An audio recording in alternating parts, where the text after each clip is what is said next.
Hello সবাইকে, সবাই কেমন আছো? আশা করি সবাই ভালো আছে আর আমিও ভালো আছি। তো আবারও একটি নতুন রেসিপি নিয়ে চলে এলাম তোমাদের কাছে।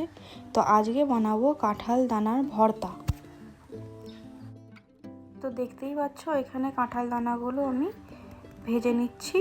এখানে ভালোভাবে ভেজে নিতে হবে।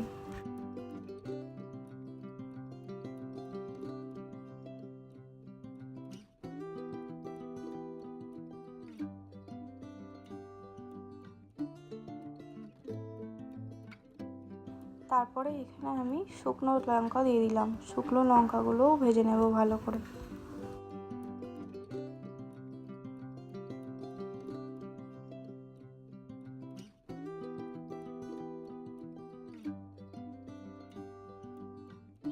এখানে ভালোভাবে ভেজে নিয়েছি, এবার তুলে নেব। তারপরে কিছু শুটকি মাছ ভেজে নেব।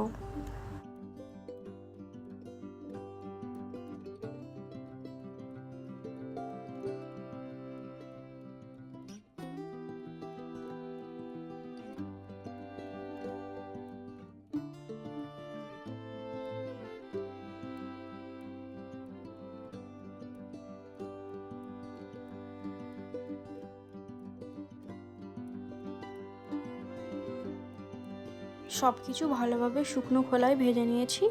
এবার কাঁঠালের বীজের উপরে যে খোসাটা থাকে ওটা ভালোভাবে ছাড়িয়ে নেব। এবার সব কিছু ভালোভাবে শিলে বেটে নেব। প্রথমে লঙ্কাগুলোকে বেটে নেব, তারপর দেব শুটকি মাছ। ভালোভাবে বেটে নেওয়ার পর তারপরে কাঁঠাল দানা দিয়ে ভালো করে বেটে নেব।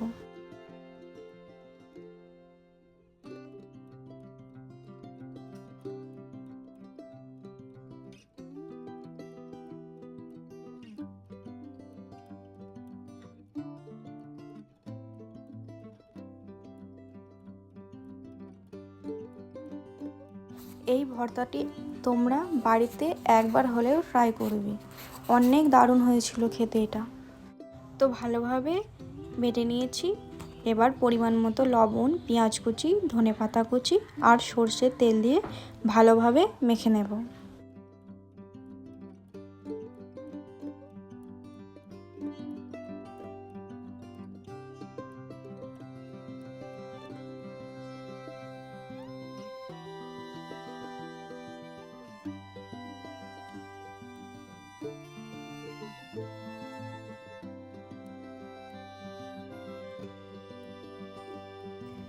তৈরি কাঁঠাল দানার ভর্তা। তোমরা চাইলে একবার ট্রাই করতে পারো বাড়িতেই। তো আজকে এখানেই শেষ করছি। তো টাটা, বাই বাই। ভালো থেকো, সুস্থ থেকো।